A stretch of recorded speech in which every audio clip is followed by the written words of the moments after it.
నమస్తే, welcome to our channel. నేను సిరి. అధికారంలో ఉన్న ప్రభుత్వాన్ని ఎవరైనా ప్రశ్నిస్తే, పొలిటికల్ అనలిస్టులైనా జర్నలిస్టులైనా ప్రశ్నిస్తే వాళ్ళని అరెస్ట్ చేస్తున్నారు. గతంలో చూసుకున్నట్టయితే చింతా రాజశేఖర్ గారు పొలిటికల్ అనలిస్ట్, ఆయనని ప్రభుత్వాన్ని ప్రశ్నించగానే ఆయన మీద ఎఫ్ఐఆర్ ఫైల్ చేసి ఆయనని అరెస్ట్ చేశారు. అండ్ ఇప్పుడు కూడా చూసుకున్నట్టయితే జర్నలిస్టులను కూడా అరెస్ట్ చేస్తున్నారు. అసలు జర్నలిస్టులు అంటేనే ప్రశ్నించే గొంతుగా, ప్రజల పక్షాన నిలబడి అధికారంలో ఉన్న ప్రభుత్వాన్ని ప్రశ్నిస్తారు. అయితే ఇప్పుడు వాళ్ళని కూడా అరెస్ట్ చేస్తున్నారు. గోల్డ్ మెడలిస్ట్ అయిన కేవీ రెడ్డిని ప్రభుత్వాన్ని ప్రశ్నించినందుకు ఆయన్ని అరెస్ట్ చేశారు. ఆయన మీద పోలీసులు మరి దాడులు కూడా చేశారని చెప్పేసి మనకైతే తెలుస్తుంది. దీని మీద స్పందించడానికి ఈరోజు మనతో పాటు ఉన్నారు ప్రముఖ పొలిటికల్ అనలిస్ట్ చింతా రాజశేఖర్ గారు. నమస్కారం.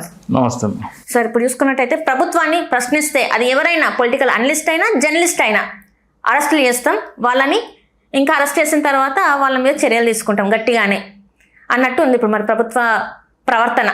వాళ్ళ చర్యలు అట్లా ఉన్నాయి. దీన్ని మీరు ఎట్లా అంటారు? ఎందుకంటే ఇంతకుముందు చూసుకున్నట్టయితే మీరు కూడా అక్కడ వరకు పోయేసి వచ్చిన వాళ్ళే. ఇప్పుడు చూసుకున్నట్టయితే కేవీ రెడ్డి గారు ఇది జరుగుతుంది అని చెప్పి ప్రశ్నించినందుకు, ఒక వీడియో రూపంలో ప్రశ్నించినందుకు ఆయన కూడా అరెస్ట్ చేసిండు. ఇది మరి ఎలా చూడాలంటారు? అంటే కేవీ రెడ్డి గురించి చెప్పాలంటే ఆయన ఉస్మానియా యూనివర్సిటీలో జర్నలిజం డిగ్రీ తీసుకొని దాంట్లో గోల్డ్ మెడల్ పొందినాడు. అంటే ఆయన ఇంటెలెక్చువల్ కెపాసిటీ ఏంటో ఒకసారి అర్థం చేసుకోవాలి మనం. అంటే ఒక మేధావి స్థాయి వ్యక్తి, గోల్డ్ మెడలిస్ట్ ఆషామాషి వాళ్ళకి ఇవ్వాలి. సో ఆయన గోల్డ్ మెడలిస్ట్ అయిన జర్నలిస్ట్ని ఆయన ఏం చేశారంటే ప్రభుత్వ తప్పిదాలని ఎండగట్టినాడు. ఒకటేమో తిరుపతి లడ్డు విషయంలో కొంచెం గట్టిగా మాట్లాడినాడు. రెండు, ఈ ఏదో నంబూరులో, అంటే గుంటూరు జిల్లా నంబూరులో శివోహం అనేది కార్యక్రమం పెడితే శివరాత్రి రోజున దాని మీద ఏదైనా విమర్శలు చేసినారు. దాంట్లో పచ్చ కుల అహంకారము అట్లాంటిది ఏదో అర్థం వచ్చేటట్టు పెట్టినాడు అంట. దాని మీద ఎఫ్ఐఆర్ నమోదైంది. అంటే పచ్చ డబ్బాలు అని చెప్పేసి, పచ్చ డబ్బాలు ఎఫ్ఐఆర్ నమోదైంది. ఎఫ్ఐఆర్ నమోదైతే ఇక్కడ విషయం ఏంటంటే తిరుపతి లడ్డు అనేది చాలా ఛానల్స్ చేస్తున్నాయి. అధికార పక్ష ఛానల్స్ ఏమో జగన్మోహన్ రెడ్డిదే తప్పు, కల్తీకి కారణం జగన్మోహన్ రెడ్డి అని, మన జగన్మోహన్ రెడ్డి అనుకూల ఛానల్స్ ఏమో టీడీపీ వాళ్ళ సాయంలో కల్తీ జరిగిందని నిర్ధారణ అయ్యి వెనక్కి పంపిన ట్యాంకర్లు వేరే కంపెనీ, అంటే మన సంగం డైరీకి అనుబంధంగా ఉన్న విశాఖ డైరీయా ఏదో డైరీ వాళ్ళతో టైఅప్ ఉంది, ఆ డైరీ పేరు మీద వచ్చింది. అది Harshini dairy something, Harsha dairy. అది ఒక తెలుగుదేశం నాయకుడైన ఒక నాయకుడికి సంబంధించిన సంగం డైరీతో టైఅప్ ఉన్న సంస్థ. ఒకవైపు హర్ష డైరీ ఉంటుంది, ఇంకోవైపు ఏమో సంగం డైరీ ఉంటుంది. ఆ గేట్ మీద ఇది బయటపడంగానే గేట్కి పెయింట్ వేసేసినారు. అంటే ఈ రెండు ఒకే సంస్థకు సంబంధించినవి అని తెలుస్తుందని, పబ్లిక్ తెలుస్తుందని గేట్కి కూడా పెయింట్ వేసేసినారు.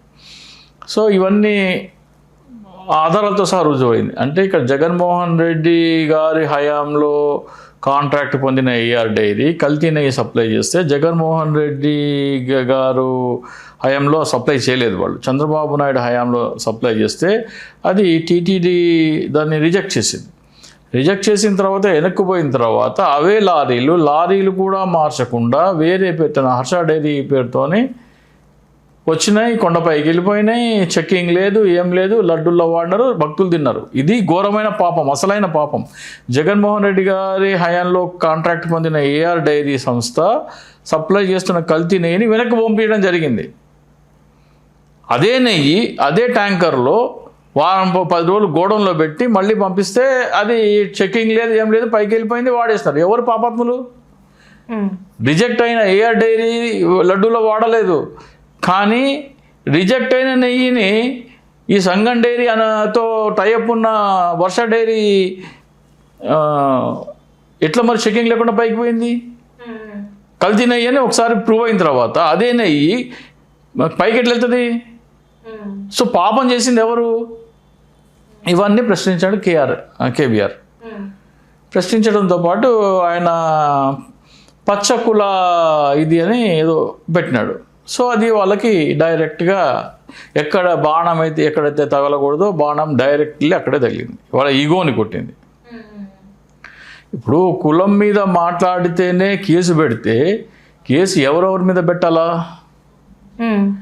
మరి ఇప్పుడు వెంకన్న స్వామిని కాదు, నేను లిస్ట్ చెప్తా, నీకు లిస్ట్ చెప్తా, దేవుళ్ళని కూడా మా కులమే అని చెప్పేసి ఇప్పుడు మొత్తం లిస్ట్ చెప్తానమ్మా. ఇప్పుడు తెనాలి నియోజకవర్గంలో అనుకుంటా ఆలపాటి రాజా, ఇప్పుడు టీటీడీ చైర్మన్ బిఆర్ నాయుడు ఒక వేదిక మీద ఉన్నారు. ఆ వేదిక మీద ఒక వ్యక్తి, ఆ పేరు తెలియదు, మాట్లాడే వ్యక్తి పేరు, అతను ప్రసంగిస్తున్నాడు.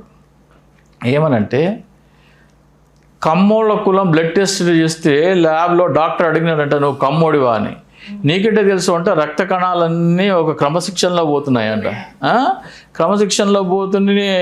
అట్లాగే బ్రహ్మదేవుడు దగ్గర కూడా చెప్పినాడు ఆయన. ఏందయ్యా అంటే చిరంజీవి రాజకీయాలు ఎందుకు గెలవలేదంటే ఆయన కమ్మ రక్తం కాబట్టి గెలవలేదు, ఆయన కమ్మలో రక్తం ఎక్కించుకుంటే గెలిచేవాడు అని చెప్పినాడు. అలాగే కమ్మోళ్ళకే బ్లడ్ ఇవ్వాలి, కమ్మోళ్ళు బ్లడ్ తీసుకుంటే కూడా కమ్మోళ్ళ నుంచే తీసుకోవాలి అని చెప్పినాడు. ఈయన మీద ఎస్సీ ఎస్టీ కేసు ఎందుకు పెట్టలేదు? అట్లాగే స్టేజ్ మీద కూర్చొని ముసి నవ్వులు నవ్వుకుంటూ ఆస్వాదిస్తున్న వారి మీద కేసు ఎందుకు పెట్టలేదు? ఇప్పుడు ఆయన ప్రజాప్రతినిధి, ఒక ఛానల్ అధిపతి ఉన్నారు, వాళ్ళు ముసి నవ్వులు ఆపాలి, తప్పది. కమ్మ వాళ్ళు వేరే వాళ్ళ బ్లడ్ తీసుకోకూడదు అంటే ఏంటి తెలుసా? జాత్యహంకారం, అది రేసిస్ట్ కామెంట్, అది అట్రాసిటీ కేసు పెట్టాలా. అంటే కమ్మవారు ఇతర కులాల వాళ్ళ బ్లడ్ తీసుకోవద్దు అంటే ఇతర కులాల వాళ్ళ బ్లడ్ పనికి రాని వాళ్ళదనే కదా. అంటే ఎస్సీ ఎస్టీ వాళ్ళది కూడా దాంట్లో అంటున్నావు కదా నువ్వు. ఎస్సీ ఎస్టీ కేసు ఎందుకు బుక్ కాలేదు? ఈరోజుకైనా ఎందుకు బుక్ కాదు? కేవీ రెడ్డి మీద చిన్న కామెంట్ చేస్తేనే కేసు పెట్టిన పోలీసులు ఎందుకు ఆ స్టేజ్ మీద మాట్లాడిన వాళ్ళ మీద కేసు పెట్టరు? అంటే వాళ్ళనా? అంతేగా, మరి అధికారం వాళ్ళది, వాళ్ళ కులము. అధికారం ఉన్నదని మళ్ళీ కులం కూడా ఉన్నదని. ఓకే, అది అయిపోయిన తర్వాత రేణుకా చౌదరి ఏమన్నది? కొండ పైన అమ్మవారు, కొండ కింద కమ్మవారు అన్నది. ఒక ఎంపీ ఎన్నిసార్లు ఎంపీ? బోళ్ళని సార్లు ఎమ్మెల్యే, బోళ్ళని సార్లు ఎంపీ, మంత్రి కూడా చేసిందేమో. ఆమె ఏమంటుంది? కొండపైన అమ్మవారు, కొండ కిందకి అమ్మవారు అంటదా? అంటే ఏంది? కొండపైకి వెళ్తే అమ్మవారికి మొక్కాలా, కొండ కిందకు వస్తే కమ్మవారికి మొక్కాలా? అంటే కమ్మవారు తప్ప కొండ కింద ఏ కులాలు లేవా? ఎస్సీ ఎస్టీ కులాల వాళ్ళ కామెంట్ మీద అట్రాసిటీ కేసు పెట్టచ్చు, ఆమె మీద గవర్నమెంట్ పెట్టచ్చు, కోర్టు సుమోటోగా తీసుకోవచ్చు. ఎట్లా అంటారు అన్నమాట? బాలకృష్ణ ప్రజాప్రతినిధి ఏమంటాడు? మా బ్లడ్ వేరు, మా బ్రీడ్ వేరు అంటారు. అంటే ఆయన కమ్మ కులం బ్లడ్ వేరు, కమ్మ కులం బ్రీడ్ వేరు, మిగతా కులాలన్నీ తక్కువ, అంతే కదా దాని మీనింగ్. రాజకీయాల్లో మీరు ఎట్లా రాణిస్తున్నారు అంటే చిరంజీవి రాణించలేదు, అమితాబ్ బచ్చన్ రాణించలేదు, మా బ్లడ్ వేరు, మా బ్రీడ్ వేరు అన్నాడు. అంటే ఏంటి? మిగతా కులాల వాళ్ళు రాణించలేరంటే వాళ్ళని కించపరచడమే కదా. అట్రాసిటీ కేసు ఎందుకు బుక్ కాలేదు బాలకృష్ణ మీద? అలాగా జనం శంకర జాతి జనం అన్నాడు. అట్రాసిటీ కేసు ఎందుకు బుక్ కాలేదు బాలకృష్ణ మీద? కులాహంకార వ్యాఖ్యలు అంటే ఇవి. సుమోటోగా కేసు నమోదు చేయాలి డీజీపీ గారు. చాలా మంది అంటే ఇవన్నీ కూడా వాళ్ళు అంటే మీడియా ముందు మాట్లాడడం అవన్నీ వల్ల తెలుస్తున్నాయి సార్. కానీ చాలా మంది బయట కూడా ఇంకా అలానే ఉన్నారు. బయట ఎందుకమ్మా? మీటింగ్లు పెట్టినాడు. కమ్మ గ్లోబల్ ఫెడరేషన్ అని ఒక మీటింగ్ పెట్టినాడు, జట్టి కుసుమ కుమార్ అని, కేజీఎఫ్ అని చెప్పేసి జట్టి అనే ఒక వ్యక్తి, జట్టి కుసుమ కుమార్ అని మీటింగ్ పెట్టి ఆయన ఏమంటాడంటే మన కమ్మ వాళ్ళు చదివి సివిల్ సర్వీసెస్ కొట్టి ఐఏఎస్లు ఐపీఎస్లు అవ్వాలి, ఎందుకంటే వడ్డించేవాడు మనవాడైతే ఏ మూల కూర్చున్నా సరే మనకి మేలు జరుగుతుంది. అంటే కమ్మవాడు ఐపీఎస్ అంటే ఏంటి? నేరం చేసేదానికి నిరోధించాలా. అంటే కమ్మవాడు నేరం చేస్తే ఐపీఎస్ అధికారి ఉంటే వాడిని వదిలేయాలా. సివిల్ కలెక్టర్ అంటే ఏం చేయాలా? కమ్మవాడికి అర్హత లేకపోయినా కానీ వాడికి అన్ని సౌకర్యాలు కనిపించి వాడికి ఏమన్నా సరే ఇబ్బందులు ఉంటే వాడిని చూసుకోవాలా. అంటే ఇక్కడ నీ మెరిట్ ప్రకారం, అంటే నీ సామర్థ్యము, నీ అర్హత, నీ నైపుణ్యం ప్రకారం కాకుండా కులం ప్రకారంగా నీకు సేవ చేయాలి, మనం బాగుపడాలి అని చెప్తున్నాడు. ఆయన మీద కేసు ఎందుకు పెట్టలేదు? రాజ్యాంగ వ్యతిరేక వ్యాఖ్యలు అవి, అరెస్ట్ చేయి బొక్కలయ్యాలా. ఆయన మీద కేసు ఎందుకు పెట్టలేదు? కేవీఆర్ మీద కేసు పెడతారు. వీళ్ళందరూ జాత్యాంకార వ్యాఖ్యలమ్మా. ఎస్సీ ఎస్టీ అట్రాసిటీ కేసులు పడతాయి వీళ్ళ మీద. సుమోటోగా తీసుకోవాలి. గౌరవ హైకోర్టు ప్రధాన న్యాయమూర్తి గారికి నేను విజ్ఞప్తి చేస్తున్నాను, ఈ వ్యాఖ్యలు చేసిన వారందరి మీద సుమోటోగా కేసు నమోదు చేసి క్షమాపణ చెప్పించాలి. బాలకృష్ణ కొమ్ములు విరచాలి, రేణుకా చౌదరి కొమ్ములు విరవాలి, ఆ జట్టి కుసుమ కుమార్ కొమ్ములు విరవాలి, ఆలపాటి రాజాను బిఆర్ నాయుడు స్టేజ్ మీద కూర్చొని మూసి నవ్వులందుకు వాళ్ళతో కూడా క్షమాపణ చెప్పించాలి. అవి కదా జాత్యహంకార వ్యాఖ్యలు, వాళ్ళ మీద కదా కేసులు పెట్టాలా. అమాయకుడైన కేవీ రెడ్డి మీద కేసు పెడతారు ప్రశ్నించినందుకు. ప్రశ్నించొద్దు. ఫోటోలు తిరుమల వెంకటేశ్వర స్వామి దీంట్లో చంద్రబాబు నాయుడు ఫోటో వేసి కారు వెనకాల స్టిక్కర్లు వేసుకున్నారమ్మా. వెంకటేశ్వర స్వామి ఫోటో, ఫేస్ ఏమో చంద్రబాబు నాయుడు, శివుడి రూపంలో పవన్ కళ్యాణ్, శివుడి రూపంలో చిరంజీవి, చంద్రబాబు నాయుడు గారు శివుడి రూపంలో చంద్రబాబు నాయుడు. ఏంటిది? దేవుళ్ళ కంటే గొప్పవాళ్ళ? అది చేస్తే అడిగితే కేసులు పెడతారా, కొడతారా? కొట్టారని కూడా అంటున్నారు. మిమ్మల్ని కూడా కొట్టే ఉంటారు మొన్న. నానా నేను నా వెళ్ళే ముందరే నా స్టేట్మెంట్ రికార్డ్ చేసి డీజీపీ గారికి, చీఫ్ జస్టిస్ ఆఫ్ ఇండియాకి, అలాగే చీఫ్ సెక్రటరీ గారికి పంపించాను. నేను ఇలా నా మీద ఎఫ్ఐఆర్ నమోదైంది, ఈ ఎఫ్ఐఆర్ నమోదు రాజ్యాంగ వ్యతిరేకము, సుప్రీంకోర్టు మార్గదర్శకాలు అంటే 2 ఫిబ్రవరి 2026న గౌరవ భారత ప్రధాన న్యాయస్థానం నల్లబాలు వర్సెస్ తెలంగాణ ప్రభుత్వం కేసులో ఇచ్చిన మార్గదర్శకాల ప్రకారము నేను చంద్రబాబు నాయుడును కానీ పవన్ కళ్యాణ్ గారిని విమర్శించినట్టయితే వాళ్ళు మాత్రమే కేసు పెట్టాలా. వాళ్ళని విమర్శిస్తే మా మనోభావాలు దెబ్బతిన్నాయని ఎవరు కేసు నమోదు చేయడానికి వీల్లేదు. కాబట్టి ఈ ఎఫ్ఐఆర్ నిలబడదు అని ముందే వాళ్ళకి ఈమెయిల్ పెట్టడం జరిగింది. నేను కేవీ రెడ్డి గారు కూడా చదివి చెప్పాను. ముందే అరెస్ట్ అయ్యే ముందరే అంటే పిలిచారని నాకు తెలిసింది, మాట్లాడాను ఫోన్లో. ఆయన ఫోన్ చేశారు, ఇట్లా నా మీద కేసు ఏంది, ఎఫ్ఐఆర్ అయింది, కర్నూలు రమ్మంటున్నారంటే ముందే మీ స్టేట్మెంట్ ఒకటి ప్రిపేర్ చేసి దాన్ని మీడియాకు విడుదల చేసి మీరు కర్నూలు వెళ్ళండి అని చెప్పాను. పోలీస్ స్టేషన్ వెళ్ళే ముందర కనీసం మీడియాకు విడుదల చేస్తే అది ఆల్రెడీ సోషల్ మీడియాలో ఫుల్గా ఇదయ్యేది, సర్క్యులేట్ అయ్యేది. ఆయన మీద ఈగ కూడా వాలేదు కాదు అప్పుడు. సో మీరు అయితే ఈగ వాళ్ళకుండా బయటకు వచ్చారంటారు.